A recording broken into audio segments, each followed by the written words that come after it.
Good morning, Facebook world. So here I am again with Melanie Phillips. Boker Tov. Good morning, Melanie. Good morning, Abby.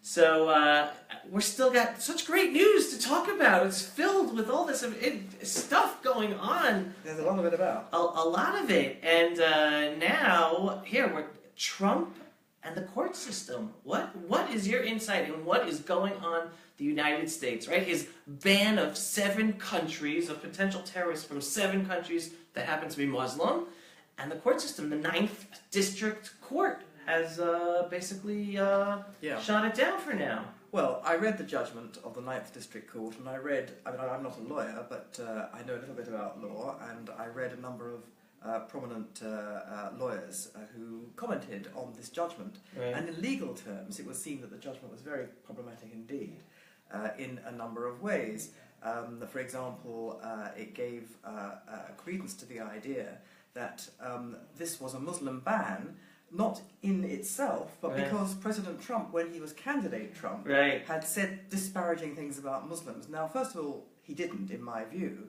He always couched his remarks in terms of protecting America, in terms of security. Right. But it was represented as a Muslim ban. Right. And even if it was, that was his comments as a candidate. You cannot possibly have a system in which lawyers, in which judges decide on the interpretation of a statute Right.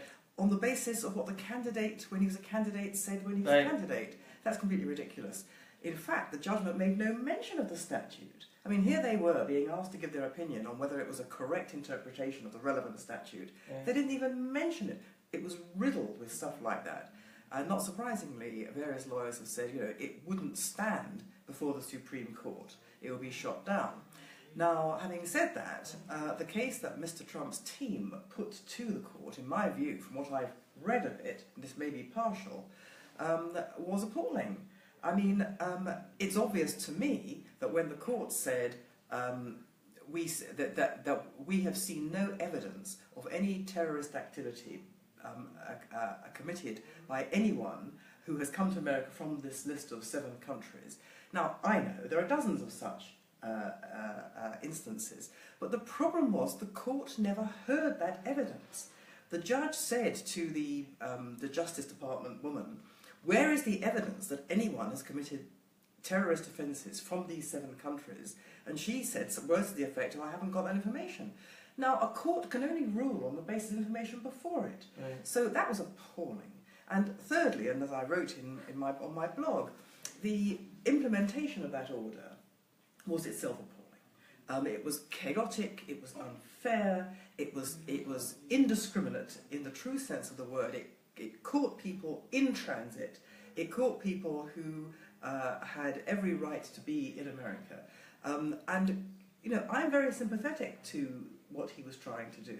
I think it's entirely right and proper that the President of the United States should attempt to exclude people from a list of countries which are deemed to pose, in and of themselves, deemed to pose a threat to the security of the United States. That seems to me only right and just and prudent. But it has to be done properly. It can't be done in this cockeyed manner. It looked like it was written on the back of an envelope, quite honestly. And then the court case, with the court not even to be given the proper evidence. I mean, this is amateur stuff. Now, I read in the papers today and yesterday that Mr. Trump is now considering redoing his whole order. So he won't appeal to the Supreme Court on the implementation of the original order, but he will produce Just make a new one. Now, in my view, that would be by far the best solution, because that order was, for the reasons I've just said, flawed in itself. So I think he should go back to the drawing board, draw up the order properly, in a way that is compliant with the relevant laws, and which is compliant also with notions of fairness right. and good order, and then put it into effect. And I'm encouraged by the fact that he appears to be thinking this way, because this is a man who famously never rethinks a decision. Once he's decided something, that's it. We are told he creates reality as he wants it to be, not how it is. Right. Now, if he's actually listening to advice and he's learning from experience, I think that's a good thing. So I think as I've observed so far in his candidacy and his presidency so far, it's a confusing and confused picture with him. On the one hand, someone like myself can approve very much of his aims and objectives, and the heroic task he faces in putting those aims and objectives into practice. Especially since you understand the forces out there against Precisely. his whole agenda. What he's against. I fully accept all that. But on the other hand, I have always been concerned by his temperament, by his volatility, by his impatience with any kind of setback. And I'm encouraged that he actually seems to be, faced with experience. He's not sort of saying, oh, I don't care about this court system. I mean, we are reading, from his enemies, who are legion, in the media, in the Democratic Party, and so on. We're reading this is a man who is a tyrant, he's a dictator, he's a fascist, and he will just sweep away all the constitutional checks and balances, and he will impose his will. Well, what's he doing? He's fuming, he's ranting and raging about the courts, but he's getting down to it, and he's working within the court system, as it should be. So, I think one has to approach all this in a rather measured way, and unfortunately one doesn't find much measured comment insofar as President Trump is concerned in the media at present. Right. I mean, the question is whether, wherever you would say, when the end of this thing happens, who's going to come out looking better? The court system? For, again, it's not the court, we're talking about the Ninth District Court, which is known to be an extremely liberal aspect of the American court system. I think I saw 88% of their decisions are overturned when they go to if they go to the Supreme Court. The fact is, from where I'm coming from in Britain, America has a politicized judicial system, which I think is dreadful. In Britain, we don't have that. We have a judicial system that is independent of politics. Now, well, that's what they say about Israel as well, but Israel is also very politicized. Israel is politicized, very, very politicized. To a certain extent, this is a sort of natural outcome of a politicized judicial system in America. So the Ninth Court, I don't know about the history of the Ninth Court, I expect what you're saying is right, it has a liberal record. Certainly, its behaviour in this case was pretty dreadful, because the judgment seems to be, just legally vacuous. Right. But on the other hand, as I say, the Trump team's behaviour doesn't seem to be good either. So who's going to win? Well, it's terrible that we're having to sort of have that discussion, who wins, who loses. Very true. The fact is, at the moment, the court system has won over Mr. Trump. Mr. Trump has wanted to do something, he's been thwarted by the court system, and he's retreated, because what he did wasn't correct. On the other hand, you could say that the Ninth District Court has shown itself to be appalling. So, what can one say? Both have got to get their house in order. Right. The more and more I'm learning about Trump, and also learning about Steve Bannon, who's like his chief strategist, the more I'm coming to think that nothing is ever taken at face value. And there's like this shock and awe treatment to drive the public agenda, and to touch people and to lead people to be thinking different ways where they weren't necessarily thinking before.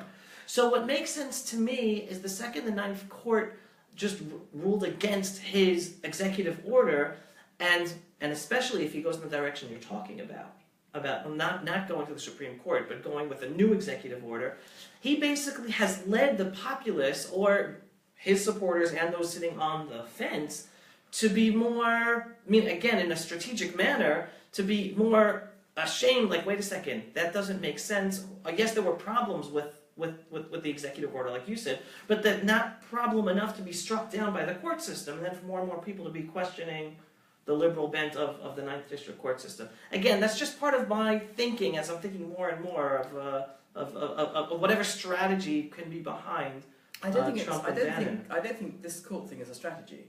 I think they wanted to implement this policy for the security of Americans, fine, and it was done in haste, incompetently, by whom, I've no idea. In other words, I think this was incompetence. Incompetence by a tyro administration, by a new, untried administration that has a kind of dismissive attitude towards the due process. and they're going to have to learn. Right. Because, you know, someone like myself can approve very much of their aims and objectives, but they've got to go with the flow. They've got to go with the flow of the Constitution of America. They've got to go with due process. They've got to do things properly. Right. I think Mr. Bannon, from what I can see, has had a most appalling, I mean, it's worse than an appalling press. There's an ongoing, no-holds-barred attempt to destroy his character. So his critics, if one can call them his critics, it's more like a mob, start from the position that he is a white supremacist, a neo-Nazi, Ku Klux Klan supporting, demagogic fascist. Right. And that's not a good That's day. a good way, right? That's a good not a way. good day. Right. And from that basis, every single thing he does, if you were to say today is Sunday, they would say, you see, that shows he's backed by the fascists. Because it's him saying it, Right. it makes it bad. And Right. because it makes it bad, the fact he said it proves that he's bad. It's Right. mad logic. That's what he's been subjected to. I mean, it seems to me that he is called a fascist. I had this conversation with somebody who wrote to me about this and said, you know, he's a white supremacist. And I said, give me the evidence that he's a white supremacist. Right. And there came back the reply, well, here is either a speech he gave or a piece about him, quoting him, in which he says that he wants to see the kind of promotion of or defence of or return to Judeo-Christian culture. That's what he used as proof that he's a fascist. Yes, no, white supremacist. White supremacist. Because the Judeo-Christian West was basically white, and therefore, if you stand up for the Judeo-Christian West, you're a white supremacist. Oh my God, that's called grasping for straws. But this is how it works. Right. And I know this from my own experience over the years. If I have, and I have on many, many occasions, going back 20, 30 years, because I'm so old, obviously, 20, 30 years I've been writing this, the whole onslaught against Western national identity Right. took the form of, you know, Western national identity is racist. Why? Because it was basically white people, and therefore it's racist. I mean, it was largely white as a matter of historical fact. It doesn't make it racist. Right. Anyway, so it means that anyone who stands up for the West is Automatically. fundamentally racist.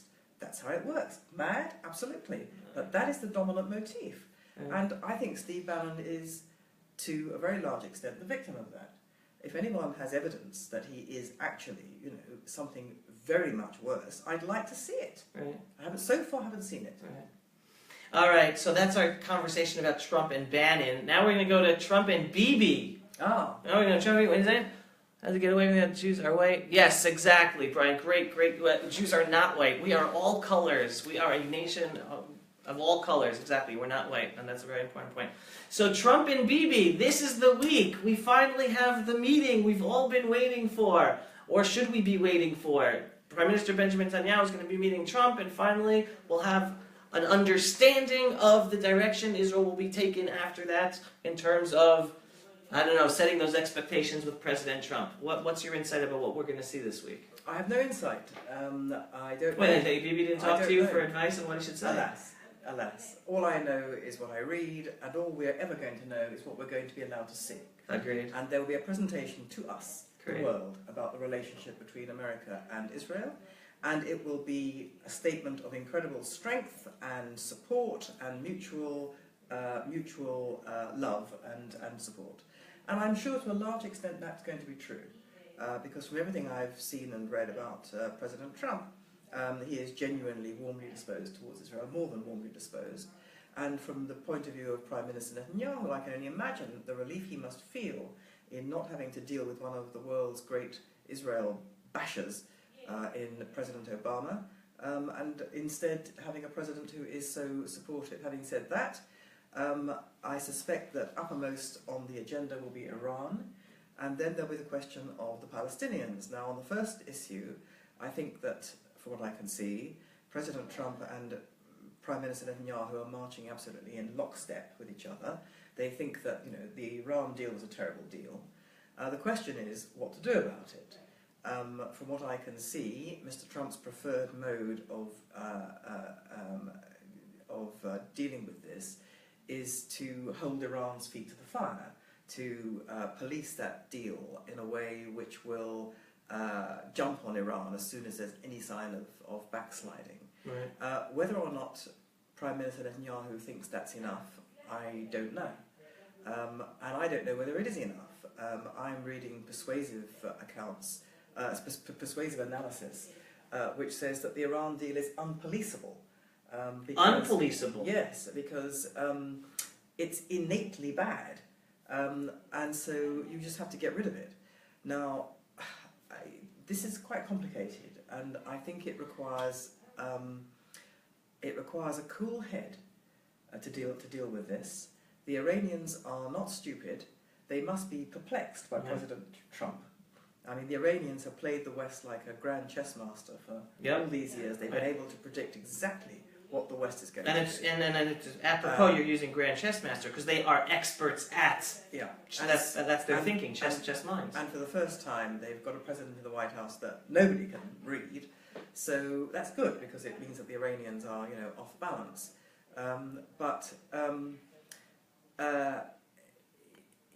It's not. You see, it's not just Iran's nuclear program that should worry us. It's Iran's whole regime that should worry us. Right. It's the Iranian regime's support for terrorism. They're taking over to be the hegemony of the Middle East. All of that. And I was interested by Prime Minister Netanyahu's remark the other day. I mean, I believe that prime ministers and presidents don't make remarks in public unless there's a point to it. Right. And what he said was, we are warmly disposed towards the Iranian people. We have a lot of time for the Iranian people. They are nice people. Right. Our problem is with the regime. Right. Now, I think that's an absolutely correct distinction to make. Correct. The Iranians are very good people. And the Iranian Shia, the kind of religious dimension in Iran, is not the same as the Shia tyranny which rules Iran. So there is a distinction to be made. Precisely what he was getting at by trying to create this wedge, drive this wedge between the people and the regime, I don't know. But it sounds like he's hinting towards regime change as the solution. Well, it may be, but I'm pretty sure that there will be a strategy he has. Whether President Trump agrees with that strategy, it remains to be seen. Right. As far as the Palestinians are concerned, it seems to me, looking at what President Trump has said in recent days, he does not like the settlements.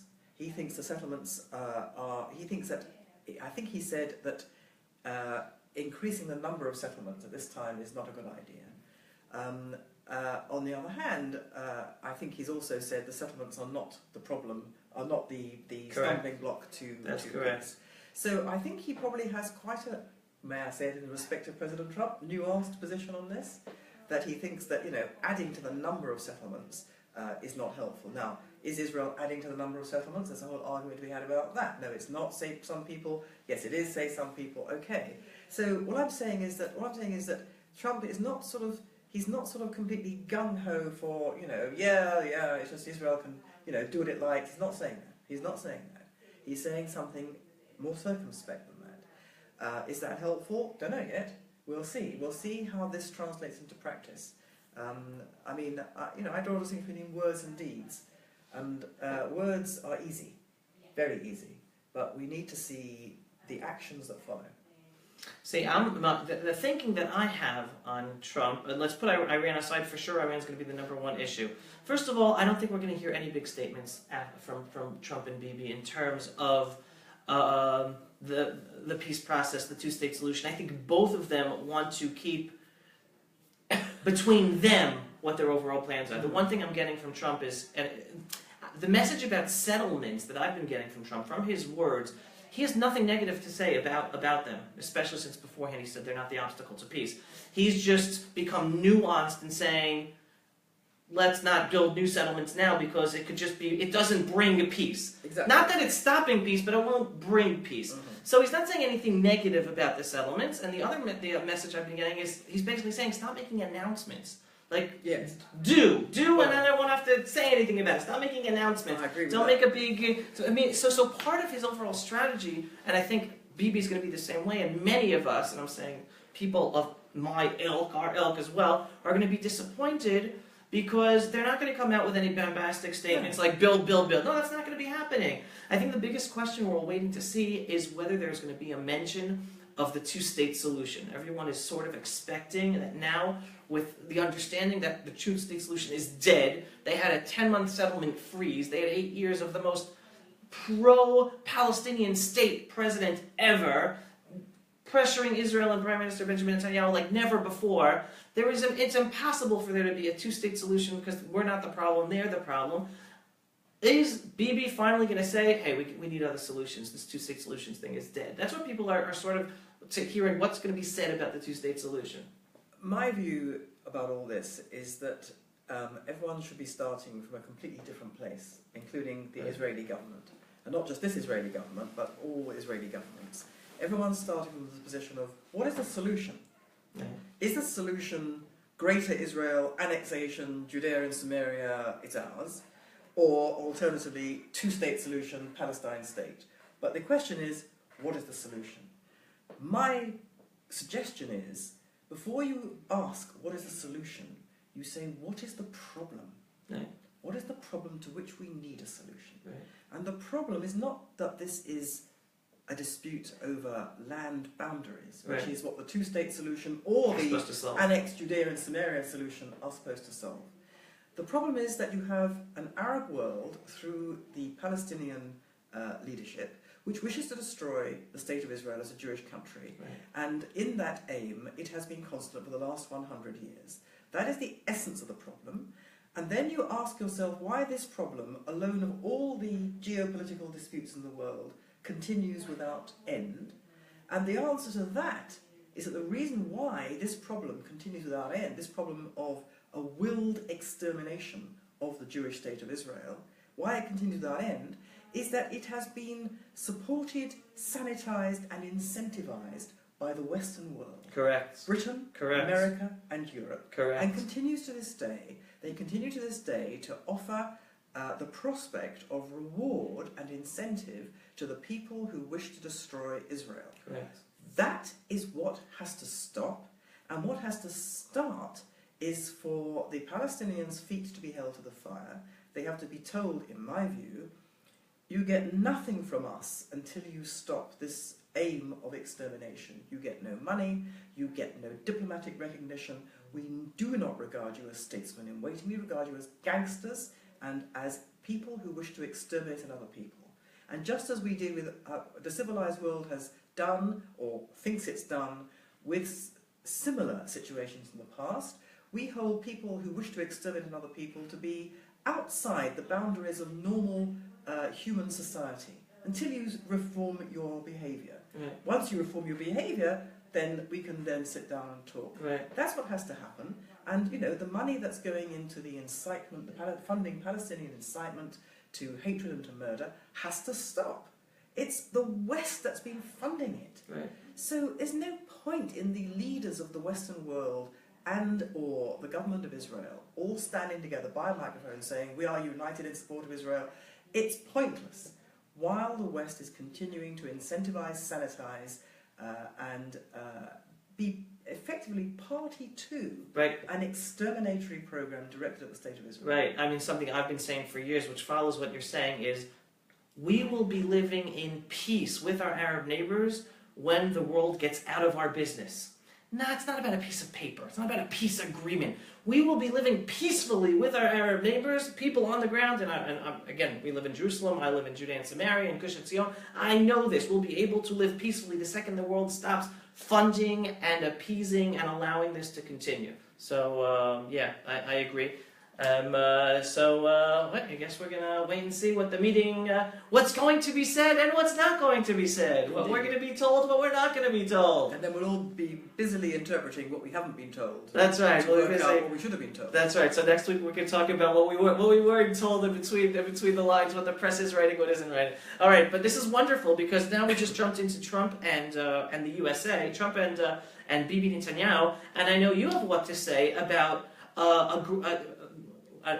the growing alliance that you want to see growing, alliance. The Triple Alliance. So please, Triple Alliance. Okay, so Prime Minister Netanyahu, when he was visiting Britain's Prime Minister Theresa May a few days ago, said something, or let it be known, that he wanted an alliance between America, Britain and Israel. Now, I'm not sure that he got precisely what he wanted from Mrs. May. I'm pretty sure he went to ask her to support condign action against Iran, in some way, mitigating the Iran deal. And the British government remains absolutely wedded to the Iran deal for a variety of reasons which I entirely disagree with, but that's its position. And Mrs. May hasn't changed. He would also have been trying to persuade Mrs. May that her position, or her government's position, on the settlements and the so-called occupation is wrong. The British government's position, as far back as I can remember, is that the occupation and the settlements are illegal. And in my view, that misstates the law. It's a position that the British government arrived at from reasons of geopolitics. It's absolutely not in accordance with international law, but it's its fixed position. And I'm pretty sure also that Mrs. May would have not given Mr. Netanyahu what he wanted on that. Having said that, Mrs. May is, as we all know now, very pro-Israel, very pro-Jew. She is one of the very few British politicians to have no animus towards Israel at all, but she will be so encased in this narrative of, on the one hand, Israel's illegal occupation and settlements, on the other hand, the Iran deal prevents Iran from getting the nuclear bomb. She will be so steeped in that, because the entire establishment will be telling her that she has very little, I think, very little means of countering it. She won't have. She's somebody who I suspect hasn't done a great deal of given a great deal of thought in her life to these issues. Doesn't know a great deal about Middle East history, and so she really won't have the confidence to go against this policy. That's my surmise. I may be wrong, but what interested me about what Mr. Netanyahu said about this alliance, America, Britain and Israel, is something that I'm sure he doesn't read what I write, but nevertheless I wrote... Maybe he does. Maybe he's watching right now. I've written all this over quite a period of time now, several times, that I believe that Brexit and Trump, the Brexit phenomenon, the Trump election phenomenon, whatever you think about Mr. Trump, it's what he represents that interests me. Yeah. And what he represents is something quite similar to what Brexit represented, which was a resurgence of belief by the masses in Britain and America, in belief in their own nation, in the nation of Britain and in the nation of America, as great places that they wanted to see thrive, that they wanted to see govern themselves in accordance with their historic values and virtues and traditions and institutions, because they're better than anything else. And that is what I would call Western national identity.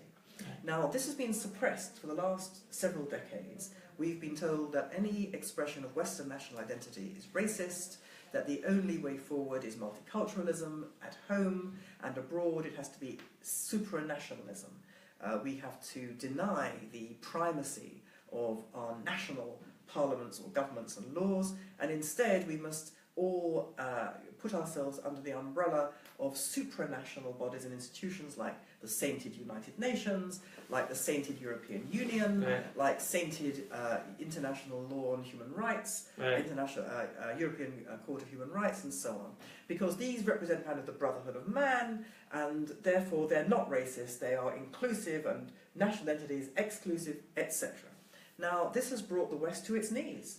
This is why the Islamists have perceived that there is a terrible, to put it mildly, crisis of self-confidence in the West, but a kind of cultural black hole. That they're seeping in. Well, in fact, black hole is the wrong analogy, because they will get caught up. But a hole, a vacuum, which they can then fill. Now along comes Brexit, which says, we want to govern Britain again because we think Britain's great and we want Britain's values. And here comes Mr. Trump, who says, I'm going to make America great again, and I'm going to, it's going to be recognisably America, and this is what we stand for. And you have this great upsurge for this. And this is all great because it means that the Anglosphere, which invented liberty, which invented freedom, Britain above all, and then its child, America, delivered freedom and liberty as we know it. Right. And so it's only the Anglosphere that can defend and uphold liberty and Western values. And for that it needs a defence, and Israel is its defence. Israel is the front line of defence in the Middle East against the people who wish to destroy the West. Right. And so this alliance seems to me to be the way forward for the West, for the salvation of the West. Britain, America and Israel working in tandem. Now a lot can go wrong, a lot can go wrong. Mr. Trump may prove all his opponents correct and kind of, blow up in office. I mean, he may just sort of fizzle out or not be up to the job or whatever. Right. Brexit may go pear-shaped. People tell me, no, it can't. It's a done deal, but there's a lot of water that has to flow under that particular bridge, a lot of room for mischief to be made by the British Parliament, by those who voted Remain and are desperate that Remain should basically somehow continue. So a lot can go wrong with this, but basically the building blocks are there now in a way that they haven't been for a long time. And why is it important that Israel is part of this alliance? Well, it's important for a number of reasons, because first of all, in military terms, Israel is vital for the defence of the West. Military and intelligence, I mean, in terms of just defending it physically. Right. But also, I think it's at a deeper level than that, because you see, I think that the failure, to put it mildly, to deal properly with the Jews in the West, particularly in Europe, and the failure to deal properly with Israel, and the failure to understand the crucial role anti-Semitism. Anti-Semitism is not just a prejudice. Anti-Semitism is the prejudice of prejudices. It's a madness. It's a derangement which drives the Muslim world. In other words, Jew hatred drives the world off the axis of reason altogether. Now, to a large extent, the Western intelligentsia has bought into that madness, has subscribed to it, and consequently, it's also lost its reason, and consequently, it can't defend itself. So it's only by embracing Israel properly, by ceasing to see Israel as the problem and seeing it as the solution, as not seeing Israel anymore as a threat to Western values and as a repudiation of Western values, but as the greatest consummation of Western values in terms of freedom and justice and democracy and all the rest of it. It's only by repairing the damage that it's kind of done to its own psyche over Israel that the West can actually defend itself properly. So I think for those and other reasons, it's absolutely crucial that the West comes to see Israel as part of its own story, as part of its own solution, and embraces the Jews as, the Jewish people are the core of Western national identity. I mean, one of your viewers rightly said, the Jews are not a white people. Indeed, in Israel, most Jews are not white. Not white at all. Right. But nevertheless, people in Britain, particularly, I think, find it very hard to understand, kind of deep in their gut, that the Jews, who they think of as a foreign people, can be so central to the production of a civilization which they consider to be overwhelmingly white. Western. And this is because this great schism has developed in Christianity, not so much in America, where evangelical churches remain faithful to the Hebrew Bible, but certainly in Britain, where the established church, it kind of has repudiated to a large extent its Jewish parent. And there's this great split scene between Judaism and Christianity. And so Judaism is not seen as what it should be seen as, which is the absolute bedrock of what we think of as the West, the bedrock on which Christianity built and then developed into or helped create the culture which developed into what we know now as Western modernity. Right. And it's only by putting all those things together, by embracing the Jewish people and Israel as part of itself, that the West can make itself whole again Right. and can defend itself against attacks from both outside and inside. Right. Now, all this is a tall order when you look at Mr. Trump and you look at Mrs. May Right. and you look at Mr. Netanyahu. I mean, you know, these are kind of, you know, civilizational movements that I'm talking about. Right. And you think, are these people capable of sustaining this? As I say, maybe they're not. Right. But at least now you can see how it could happen. Right. The irony of all this is, as you say, the bedrock of Western civilization originated with the Jews, which our culture is the East. Our culture originated Yes. here, Yes. and yet we're viewed as Western. Yes. Well, there's this great thinking. You know, this is too complicated a subject for us to get into properly, but people in Britain certainly think that it was the Greeks that created Western civilization. Well, the Greeks were clearly very influential. And, you know, Greek thinking had a great deal to do with the development of Jewish thinking in the Middle Ages. But the bedrock, if you think the bedrock of Western civilization is justice, the idea that every person has an equal standing, that's not what we can now consider to be, you know, universal human rights. That's man-made. This is equal standing because we are created equal in the image of God. Correct. That comes from the Hebrew Bible. In my view, the Hebrew Bible gave us order, the concept of order in the universe, and the idea that there are laws, there are natural laws Right. in the universe, which gave us science. Right. These are things which we consider fundamental to the West. They came from the Hebrew Bible. They didn't come from Greece. Right. So I'm not for a moment disputing the importance of Greek civilization in helping create what we consider to be the West, but in my view, Jewish precepts, the Jewish religion, the Jewish people are at the very core of it all. Very fascinating. Wonderful. I'd love to get into this even more, but it's great even just touching upon it.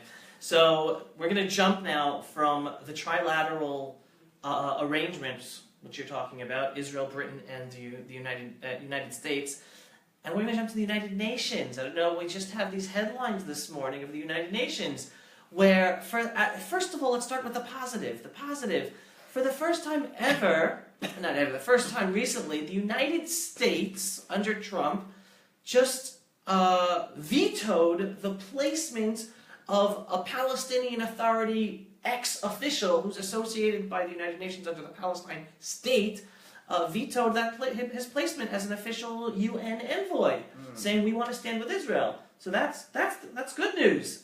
Well, this was the prospective appointment of Salam Fayyad, who Correct. was the Prime Minister. Yes, he was the Prime Minister of the Palestinian Authority. And was a very smart individual, as I recall. Yes. Smart and dangerous. Smart and dangerous. The idea is that he would be the UN's envoy to Libya. Right.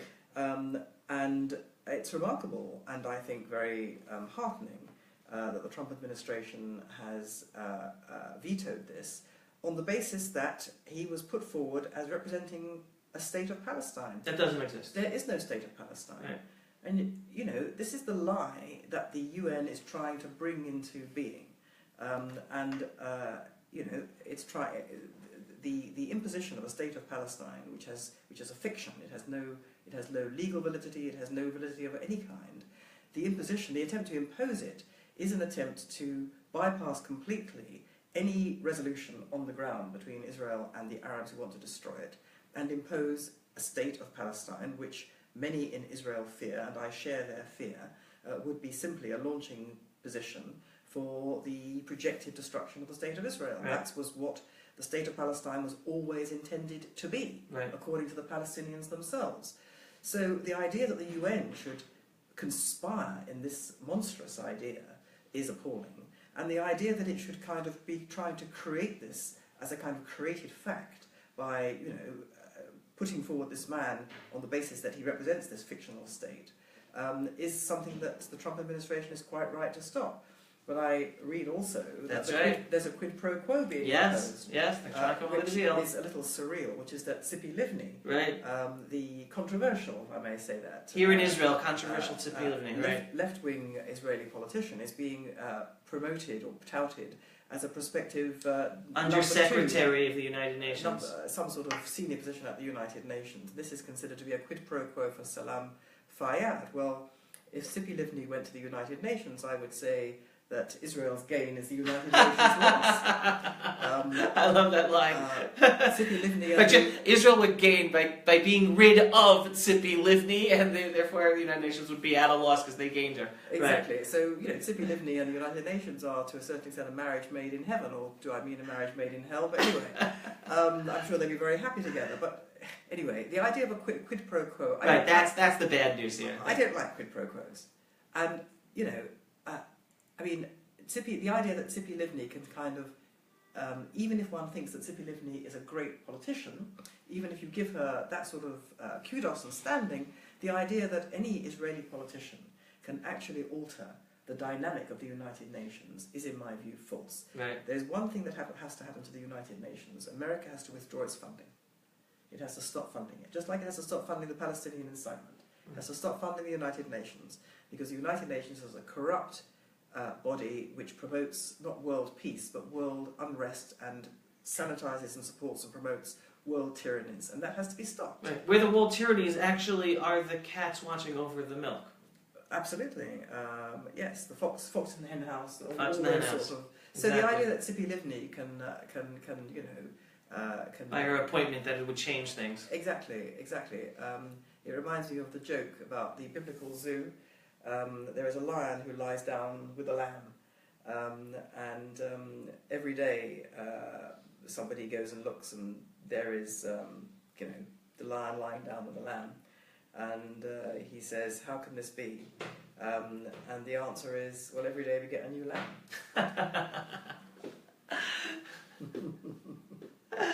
Oh boy! Anyway, this is headline news. This is this morning.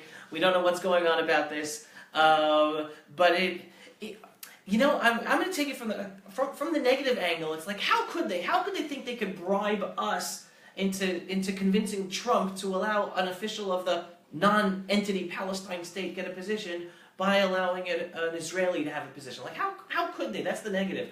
On the other hand, I'm thinking, this is the optimist in me. Not that I want this to happen, because she doesn't deserve the role at all. She's a failed Israeli politician by all means, and she used to be right, and then she betrayed her own values, and now she's on the left.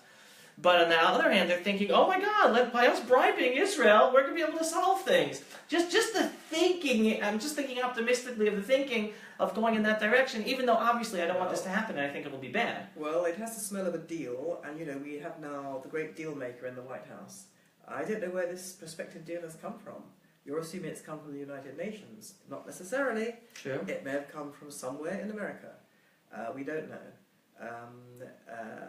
This is the point about deals. You have to sort of sometimes swallow bad stuff in order to avoid worse stuff. Well, I think in this case, it would not be to avoid worse stuff. We'd get two lots of bad stuff. But I'm always, I'm always concerned when I hear this, because I can see the attraction of a deal. You sort of mitigate the worst by doing something that's not quite so bad. Right. And I don't know, maybe this would appeal to Mr. Trump. I have no idea. Right. And I guess just to put things in perspective, I mean, just on a personnel level, having a Tzipi Livni in the United Nations is not good for Israel. Just so people understand, she is not a good politician for Israel. She would let's keep it at that. It wouldn't be good news.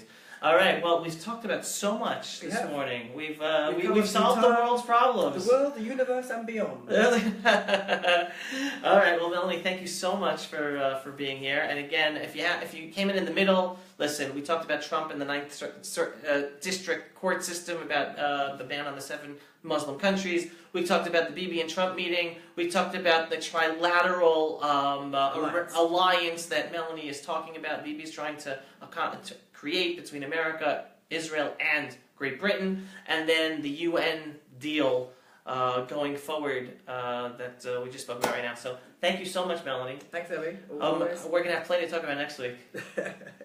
There seems to be an inexhaustible supply of exhausting news, doesn't there? Right, but everyone, if you haven't checked out MelaniePhillips.com, her website, and sign up for her newsletter, you can get her brilliant insight all the time. Take care, everyone. Have a great day. Bye.